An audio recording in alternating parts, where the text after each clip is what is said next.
Welcome to all. In this video, discuss about admission of a partner.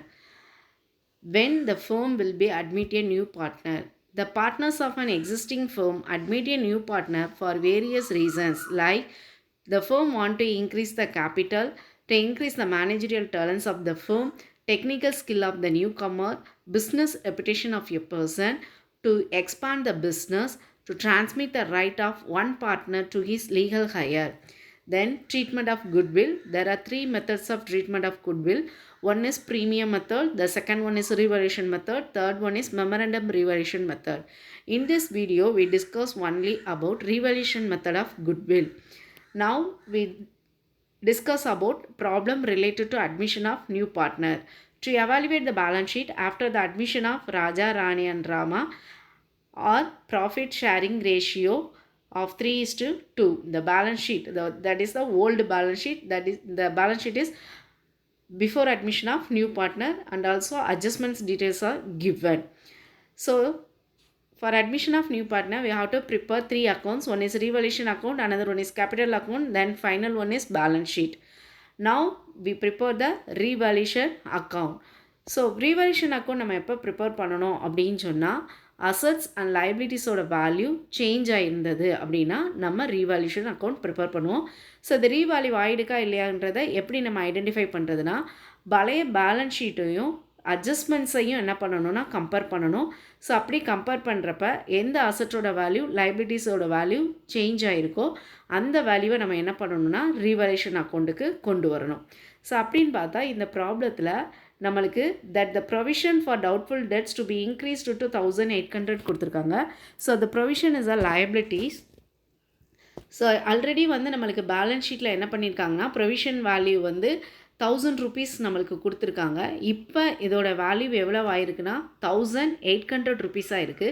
So revaluation அக்கௌண்ட்டில் நம்ம என்ன பண்ணணும் அப்படின்னு சொன்னால் எந்த அமௌண்ட்டை காமிக்கணும்னா பேலன்ஸ் ஷீட்டுக்கும் அட்ஜஸ்ட்மெண்ட்டுக்கும் உள்ள டிஃப்ரென்ஸ் அமௌண்ட்டை தான் ரீவேல்யூஷன் அக்கௌண்ட்டில் காமிக்கணும். ஸோ அப்படின்னு பார்த்தா provision for doubtful debts 800, liabilities value increase ஆச்சுன்னா ரீவேல்யூஷன் அக்கௌண்ட்டில் டெபிட் சைடில் நம்ம காமிக்கணும். தென் இன்வெஸ்ட்மெண்ட் வேல்யூ ஆல்ரெடி பழைய பேலன்ஸ் ஷீட்டில் ரெக்கார்ட் பண்ணலை. ஸோ இப்போ ரெக்கார்ட் பண்ண சொல்லியிருக்காங்க.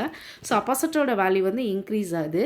ஸோ அசட் வேல்யூ இன்க்ரீஸ் ஆச்சுன்னா ரீவேல்யூஷன் அக்கௌண்ட்டில் கிரெடிட் சைடில் நம்ம காமிக்கணும். So by investment 4000. ஸோ இப்போ அசட்டில் இன்வெஸ்ட்மெண்ட்டும் லைபிலிட்டிஸில் ப்ரொவிஷன் ஃபார் டவுட்ஃபுல் டெட்ஸ் இந்த ரெண்டு வேல்யூ மட்டும்தான் நம்மளுக்கு ரீவேல்யூ ஆகிருக்கு. ஸோ அதை நம்ம அக்கௌண்ட்டில் காமிச்சாச்சு.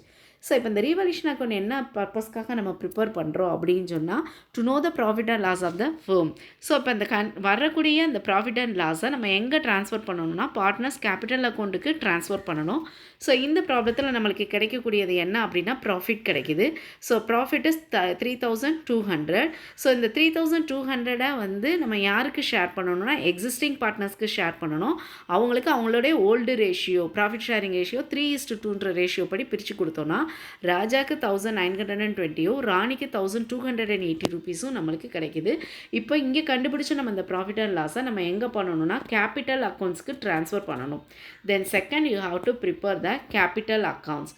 இந்த கேபிட்டல் அக்கௌண்ட்ஸில் நம்ம காலம் இன்க்ளூடிங் நியூ பார்ட்னர்ஸ்க்கு சேர்த்து காலம் அலாட் பண்ணணும். So there are 3 partners Raja, Rani and Rama.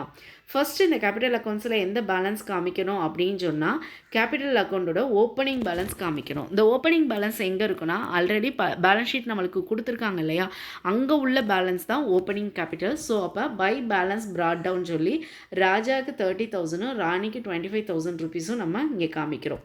தென் காமனாக general reserve, accumulated profit, accumulated loss இதெல்லாம் இருந்தது அப்படின்னு சொன்னால் இது நம்ம என்ன பண்ணுவோம் அப்படின்னா பார்ட்னர்ஸ் கேபிட்டல் அக்கௌண்ட்டுக்கு ட்ரான்ஸ்ஃபர் பண்ணுவோம். ஜென்ரல் ரிசர்வையும் அக்யூமுலேட்டட் ப்ராஃபிட்டையும் பார்ட்னர்ஸ் கேபிட்டல் அக்கௌண்ட்டில் கிரெடிட் சைட்லையும், லாஸ் இருந்ததுன்னா டெபிட் சைட்லையும் நம்ம காமிக்கணும். ஸோ இதுவுமே என்ன ஆகும்னா எக்ஸிஸ்டிங் பார்ட்னர்ஸ்க்கு அவங்களுடைய ப்ராஃபிட் ஷேரிங் ரேஷியோ படி தான் நம்ம ஷேர் பண்ணி கொடுப்போம். ஸோ அப்போ பை ஜென்ரல் இந்த ப்ராப்ளத்தில் நம்மளுக்கு ரிசர்வ் மட்டும்தான் இருக்குது. ஸோ அதனால் by general reserve for existing partner Raja and ராணிக்கு 3:2 ரேஷியோ படி பிரித்து கொடுத்தோன்னா for Raja 3000 and Rani 2000 rupees. Then revaluation அக்கௌண்ட்டில் கண்டுபிடிச்ச ப்ராஃபிட்டை நம்ம என்ன பண்ணுறோம் அப்படின்னா கேபிட்டல் அக்கௌண்ட்டுக்கு ட்ரான்ஸ்ஃபர் பண்ணணும். ஸோ அப்போ அதையும் இங்கே காமிக்கணும்.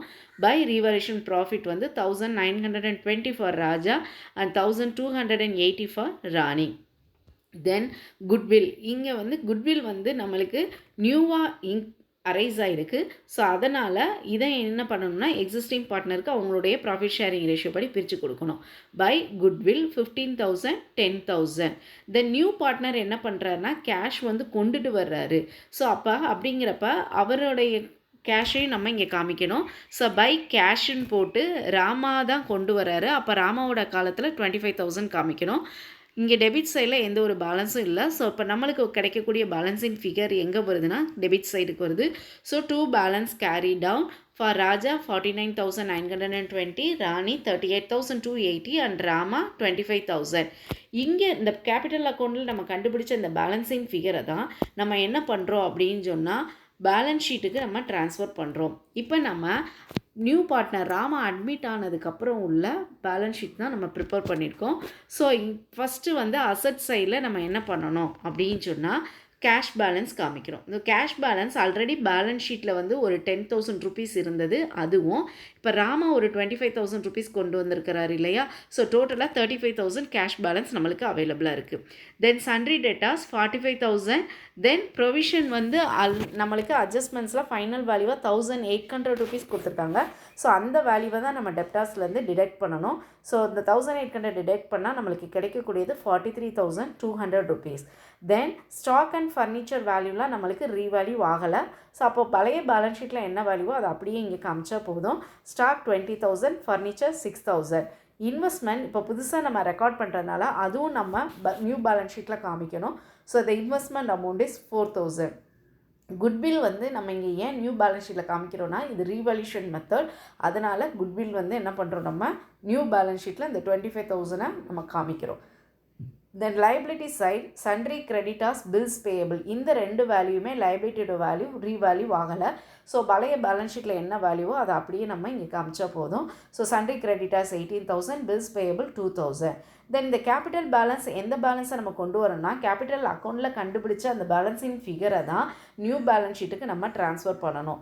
ஸோ ராஜாவுக்கு 49,920, Rani 38,280 and Rama 25,000. The total capital balance is 1,13,200. Now the total value of assets and liabilities is 1,33,200. Thank you.